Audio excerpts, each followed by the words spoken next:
Do the Palestinians have the rights to the city of Jerusalem?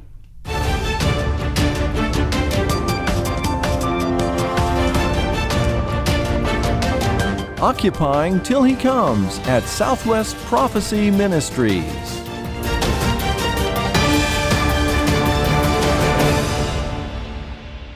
Welcome again, friends. This is Dane Rome, your announcer for today's Last Days Beacon program. Thank you for listening, and thanks for joining us. Just a reminder that these programs are supported by your gifts to this ministry.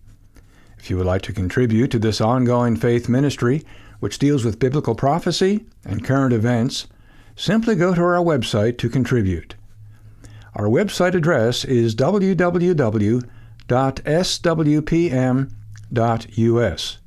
You will find a donate link on the homepage. The website address again is www.swpm.us. Thank you for your prayers and support for this ongoing faith ministry. On today's program, Dr. Schnitker interviews Carol Rushton regarding her brand new book entitled Understanding Israel and the Middle East. This book is subtitled Myths, Misconception, and the Truth About Israel and Her Neighbors. In this 25-chapter book, Carol deals with many of the lies and anti-Israel propaganda that we hear so often in the Western media.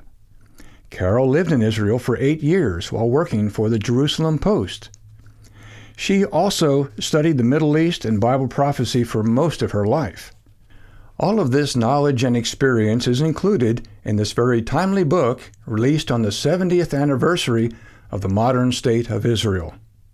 So let's join Dr. Schnitker and Carol Rushton for today's informative message. Thank you, Dane, and welcome, friends. This is an exciting time at Southwest Prophecy Ministries. We've just published our third book entitled Understanding Israel and the Middle East. This book also has a subtitle, Myths, Misconceptions, and the Truth About Israel and Her Neighbors. This book has 25 chapters and is 175 pages long.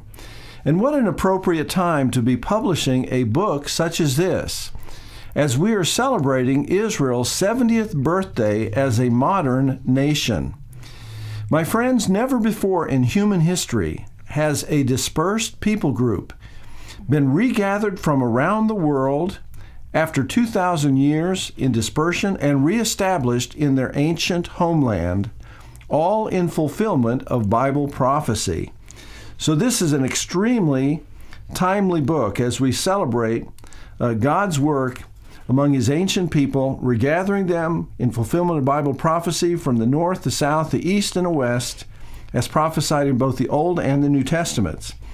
And what a privilege to have in our studio today the author of the book, Carol Rushton. Well, Carol, it's great to have you in studio today. It is so great to be here. I'm absolutely thrilled to talk about this book, and it's exciting to be here, especially at this time, because it's been a while since I've been on the program. It really has, and it's been a joy working with you, Carol, in producing the book and getting it to the publisher. We've already featured the book at a recent prophecy conference and are excited about the response that we have received. And truly, Carol, this is the book of a lifetime. And you have talked to me through the years about how you have wanted to write a book like this. And so share with our listeners how the Lord prepared you to write this book, and then why you decided to take on this large project. Well, I think the Lord prepared me to write this book all the time that I was growing up with my family, and all the years that I served in Christian ministry and the trips that I took to Israel. I was born into a very pro-Israel, pro-Jewish family. My father, Noah Hutchings, worked at Southwest Radio Ministries for many, many years, as well as my mother and other family members. Southwest Radio Ministries was a very pro-Israel ministry. They had the idea, and certainly my parents did too, that the modern state of Israel was a direct fulfillment of end times Bible prophecy. So they took that very seriously, and they took God's command in Genesis 12, 1 through 3, that to bless the descendants of Abraham, and if you bless the descendants of Abraham, you will be blessed. If you do not, you will be cursed. So they took that very seriously as well, and so it was a very biblical stand. And my father had a great gift for understanding end times Bible prophecy as well, and wrote many, many books, including some, of course, on Israel.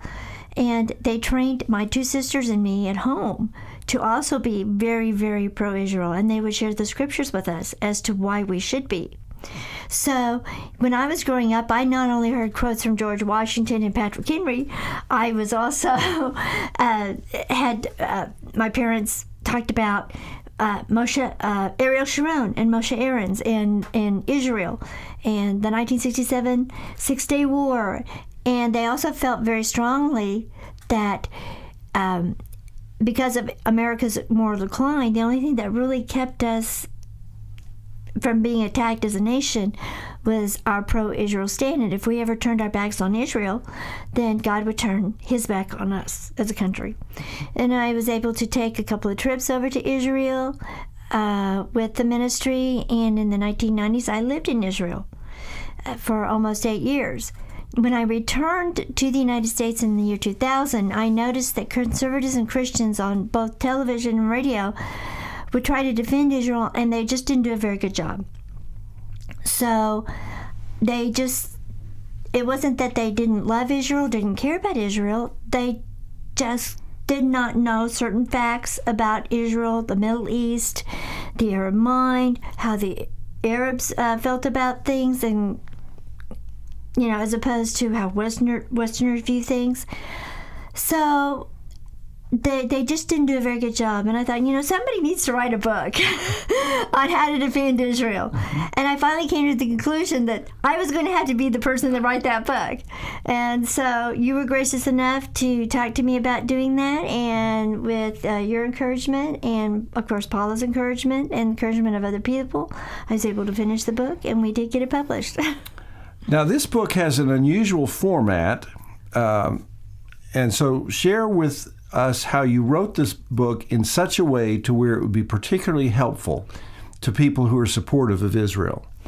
Well, I took as many of the major charges and complaints about Israel as I could to fit them into a book that would be at least halfway concise and not too lengthy. So it'd be try to explain things in an easy manner, so that people would be able to easily digest a book. I didn't want very long chapters, so that people could read, at least fairly short chapters and get at least a gist of what was going on and how to defend Israel. And I took every chapter has the charge or the complaint against Israel, and in the chapter, whatever that charge is, I answer that. And of course, I have to use a lot of documentation and facts. Liberals and leftists can just say things whatever, and they don't have to have facts to support what they say. But of course, we as conservatives and Christians have to have everything very well documented. So it took a little while to do the research, to do all of that. But I wanted people to have at least a concise idea and facts at their fingertips, so when they heard things on the radio or television, or they were confronted by people in everyday life, they had a resource they could go to and say, okay, I know this is in this book, where is it, and what are the facts, and how can I defend Israel? So that's how I wrote the book. And that's helpful for our listeners. Once you obtain the book, friends, that as you look through the table of contents, you might be a bit confused because it seems to be critical of Israel, but really what Carol is doing in each chapter, as she just articulated, is she's stating the very popular pro-Palestinian charges against Israel, and then in the context of the article, she rebuts them. For example, some of the chapters are entitled "Israel Forced Arabs to Flee." In 1948, the Jews stole Arab lands. Israel persecutes Arabs. Israel kills Arabs indiscriminately and without cause. Christians have no religious freedom in Israel. These are all common assertions and attacks against Israel. And what Carol does in each one of the chapters is she rebuts them with the facts. And facts are stubborn things. And so she has marshaled facts, not only from her long years of study, but her many years of occupancy in Jerusalem, actually doing some work with the Jerusalem Post. So don't be put off by the table of contents, because she's really dealing with specific charges against Israel. And it's done in this way to give you, friends, ammunition in your discussions with people who perhaps don't have the same perspective on the nation of Israel today. Well, let's deal with a couple of the specific claims that Palestinians bring against Israel, and just discuss those. The first that comes to my mind is that the Palestinians claim that they have the right to Jerusalem and at least part of, if not all, of the land of Israel. In fact, they will commonly refer to Israel as the occupied territory. So how do you respond to the claim that Palestinians have that they have a right to part of, perhaps all of Jerusalem, and to the land of Israel today? Well, the first thing that we have to consider is the word Palestinian itself. That presupposes that there really is a separate peoples group called the Palestinians, and they had their own history, their own culture, their own country, nation, their capital, their own traditions, their own culture, their own government, own religious traditions. Well, that's a myth. The fact of history is that there's never been a country called Palestine. There's never been, now there's the Romans and other people would call the geographical area Palestine, but there's never been a country called Palestine. That is an historical fact. And then you also have to look at ancient history as far as what they call the Palestinians. Some scholars say that the word Palestinian comes from the word Philistine, and they think that strengthens their argument, because there was an actual country called Philistia, and the Philistines were an actual peoples group in the Middle East. And when we think of Philistines, we think of David and Goliath. David fought the giant Goliath. He was a Philistine. And there was a country in the Middle East adjacent to Israel called Philistia. But when you look at a map, and all the maps are the same, you can look them up in the internet. There are many, many, many maps. You'll notice that Philistia is only a very, very tiny part of in the Middle East that's adjacent to Israel. And it's on the Mediterranean coast, right next to Israel. But it only takes up a very small area. It never encompassed the entire land of Israel, not ever, and didn't get anywhere close to Jerusalem. David made Jerusalem his capital, and he had to fight the Jebusites and kill them and run them off to be able to make Jerusalem his capital city. And outside of that, what they call the Philistines or Philistia never had possession of Jerusalem, never had Jerusalem as its capital city. So actually, when you're talking about the Philistines, that actually weakens the argument. And you also have to consider all the people groups that were at that time. Not only did you have the Philistines, you had the Moabites, you had the Ammonites, you had the Edomites, you had the Nabateans, you had the Syrians, you had the Egyptians. Then you had the Babylonians, the Medo-Persians, and after you had the Grecians and the Romans. And after these various empires would come through on their way to another country to fight a lot of times. And they would come through Israel, the land of Israel, what we know as the land of Israel, and they would kill the men, rape the women, not only in as far as the Jews were concerned, but all the other people's groups surrounding them too. The Jews were the only ones who were able to keep enough of their people intact because they didn't have anything to do with Gentiles. So they were able to keep their race and religion pretty pure. But the other people's groups did not. And so you had many, many empires, many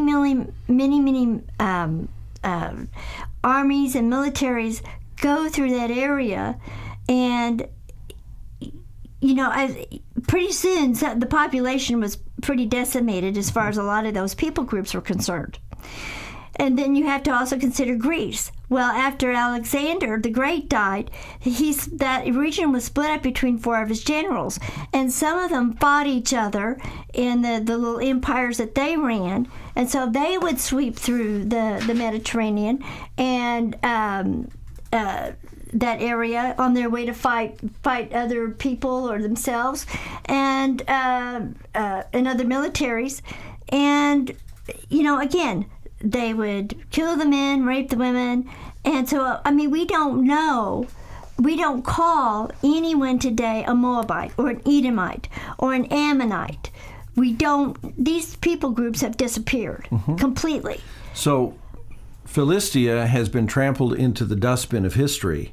Right. And there was never a Palestinian nation from which the Israelis stole their land. No. In some. Well, there's another land question or complaint that's similar to that, and that is that Arabs, not just Palestinians, but the neighbors, Arab neighbors, complain about the Israeli empire and that the Jews should give up even more land for peace. So let's take that apart. Is Israel an empire today? And should they give up more land for peace? I almost have to laugh because this is the most silliest thing one of the most silliest and most laughable things that I've ever heard of. Right now, even if you include Judea and Samaria, which a lot of people call the West Bank, and the Gaza Strip, Israel is just maybe a little bit bigger than the state of New Jersey. So that's not very big. So you've never heard of the New Jersey Empire? I've never had a New Jersey empire. People don't generally call New Jersey an empire, but Israel is an empire, according to the Arabs. According to the Arabs. It's a very small empire, I must say. Yes, very small. And Israel used to be bigger because they did take over the Sinai in the 1967, Sinai Peninsula in the 1967 Six-Day War, and they were able to, in the 1967 Six-Day War, they were able to take over Judea and Samaria, the Golan Heights from Syria. Now, they didn't wage this war to take over those parts of land, but their military was so good that they did. And I think God prospered them as well and showed great favor upon the Israeli military. And you're saying then after they won this military victory that was really not provoked on their part, they gave back some of the land that they conquered? Yes. I mean, I think most people know about the peace treaty that Menachem Begin and Anwar Sadat signed. You know, Jimmy Carter was very, prominent in that and boasted about that. And part of the peace deal was that Israel would give back the Sinai Peninsula. So that really chopped off a lot of their land anyway. And I think they also gave a portion of the Golan Heights, not all of it, but a little bit back to Syria as well. Now, of course, after they did that, they've lived in peace and equanimity with all of their Arab neighbors since they did that? No, they haven't gotten peace at all. So the land for peace didn't exactly work out the way the treaty indicated that it would. No, it never has. And when you go up to Israel and you live there for a while, you realize, or they will tell you, Israelis will tell you, that the peace with Egypt is not really peace. It's a cold peace. It's not war, but it's not peace. And there will be... or at least when I was there in the 1990s, there would be lots of Israeli planes leaving from Tel Aviv to go to Cairo. and filled with Israeli tourists and business people and having business dealings with their counterparts in Egypt. The planes would return, but they would return with Israeli tourists and Israeli businessmen. Egyptians and Arab Egyptians don't visit Israel. They don't go to Israel. They don't visit Jerusalem at all. And of course, you had the war in Lebanon in the early 1980s. You've had all these conflicts with the PLO, Hamas, Hezbollah in Lebanon, the Islamic Jihad, the Al-Aqsa Martyrs Brigade. You have different factions that the Arab countries use to be able to fight Israel, because they really don't directly fight Israel anymore. They really, most of the time, they go through proxies. So Israel, and of course now that Israel gave back the Gaza Strip to Hamas, and of course there are all sorts of other terrorist groups running around, again, like the Islamic Jihad and the Al-Aqsa Martyrs Brigade. They'll be sending rockets over into Israel. Israel has to bomb, them occasionally. And the latest one they've been doing, they go to the Gaza border and they send over kites and Molotov cocktails and bombs, and Israel has never received peace for many of these peace treaties, even with Jordan. And I think Jordan just recently revoked some of the so some of these lands that have been ceded back to the Arab neighbors are now used as staging grounds for further attacks against Israel. Sure. Okay. And so, if Israel, which a lot of the nations do, and particularly the UN, they want Israel to actually give all of Judea and Samaria, which most people know as the West Bank, to the PLO and the Arabs. Well, at the tiniest point, that would only make Israel about 8 or 9 miles wide. And that is suicide, right? Especially when you're surrounded by people who have vowed to wipe you off the face of the earth, and are working towards your ultimate destruction any way they possibly can. So Israel has they've already given up too much for peace. And as far as most conservatives and Christians are concerned, they don't need to give up anymore. Well, that's all the time we have for today. Friends, please join us next week as we continue to talk with Carol Rushton about her brand new book, Understanding Israel and the Middle East. And now our announcer, Dane Rome, will share how you may obtain a copy of this informative new book. Thank you, Dr. Schnitker. Today, we're offering the latest book published by Southwest Prophecy Ministries. The book is entitled Understanding Israel and the Middle East by Carol Rushton. The concluding chapter of the book is written by Dr. Schnitker and deals with God's peace plan for the Middle East.